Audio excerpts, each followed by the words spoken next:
ये कहानी माता लक्ष्मी और भाग्य बनाम कर्म के बीच के संवाद पर आधारित है।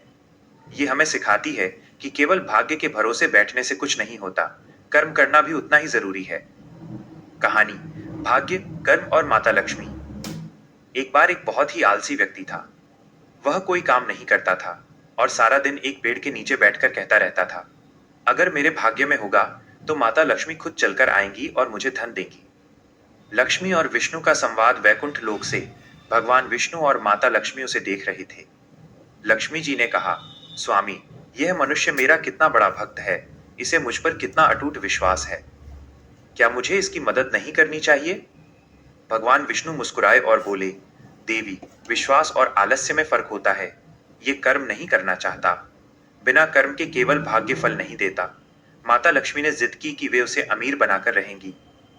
लक्ष्मी जी की लीला अगले दिन, जब वो आलसी व्यक्ति रास्ते से गुजर रहा था, माता लक्ष्मी ने उसके रास्ते में हीरों से भरी एक पोटली रख दी। भगवान विष्णु ने कहा, देखते हैं क्या होता है। जैसे ही वो व्यक्ति उस जगह पहुंचा जहां पोटली रखी थी, उसके मन में एक अजीब सा विचार आया। उसने सोचा, दुनिया में जो लोग अंधे होते हैं वे बिना देखे कैसे चलते होंगे। चलो, आज मैं भी आंखें बंद करके चलने का अभ्यास करता हूँ। उसने अपनी आंखें मजबूती से बंद कर ली और ठीक उसी पोटली के ऊपर से पैर रखकर आगे निकल गया। उसने पोटली देखी ही नहीं।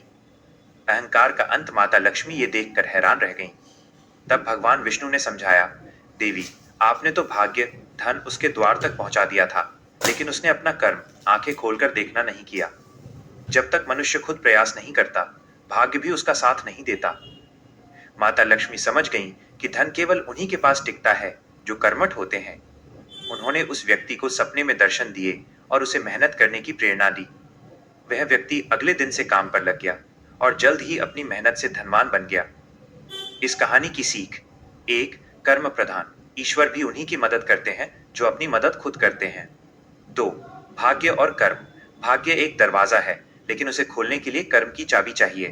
तीन, सतर्कता, अवसर हमारे सामने होते हैं, लेकिन आलस्य के कारण हम उन्हें पहचान नहीं पाते।